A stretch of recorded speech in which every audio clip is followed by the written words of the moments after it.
আপনি কান্না করছেন কেন? আচ্ছা কি হয়েছিল? আমি কথা বলতে পারতেছি না ভাই। আপনি কি আঘাতপ্রাপ্ত হয়েছেন? হয়েছিল কি ভাই? আমরা তো ন্যায্য দাবি আমরা কারোর সঙ্গে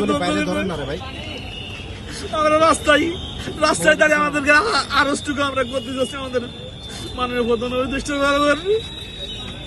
আজ নির্যাতনটা হলাম আমাদের এই বয়সে এসে। আমার 64 বছর বয়স।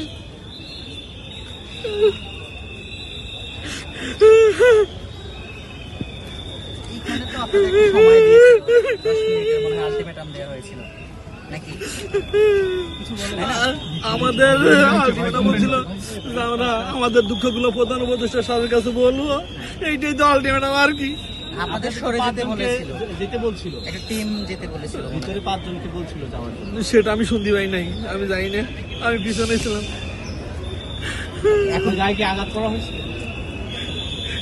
মানে আমার এখন কি অবস্থা? আপনাদের কি করবেন এখন? কি এখন তো আমি জানি না ভাই, আমরা তো জাস্ট সাধারণ লোক, আমাদের দাবি দেওয়ার জন্য আসছিলাম। এখন কি করে না করে তো জানি না। এখানে তো 144 থাকা ছিল। এখন আমাদের এখানে যারা নেতৃত্ব দেয় তারাই এটা বলতে পারে, তাছাড়া তো আমি জানি না। আমি হুজুকে বাঙালির মতো আমাদের ন্যায্য প্রাপ্য পাইলেই হয়, আমাদের তো আর কিছু লাগে না। আমাদের ছেলে মেয়ে নিয়ে আমরা কত কষ্ট। কি করেন আপনি এখন? কিছু করি না। আপনি এখন কিছু করেন না, কিভাবে পরিবার চালান? কত বছর চাকরির বয়সে আপনি?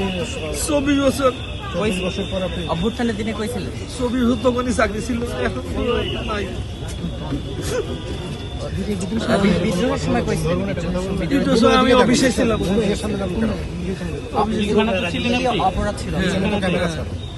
আপনি কত বছর সাজা মুখের মধ্যে ঢোকায় দেন? আমার 5 বছর সাজা দিয়েছে, আরো 2 বছর এমনি এমনি থাকা লাগছে। অপরাধ ছিল কি? আপনি কি অপরাধ দিয়েছেন? আমার মিথ্যা একটা সাক্ষী, যখন সিআইডি আমাকে 1 বছর পরে গ্রেফতার করছিল, তারা কিছু না পাতে আমার উক্ত মামলার সঙ্গে ওই সৈনিক জড়িত না থাকে, তাকে ওই মামলা থেকে খালাস প্রাপ্ত দিয়ে দিয়েছে আমাকে। কিন্তু পরবর্তী ওই কথা যখন দেখেন বিডিআর থেকে আমাকে আমার সাজা দেওয়া জেলে রেখে দিয়েছে। এখন কি বয়স আছে চাকরি করার আপনার?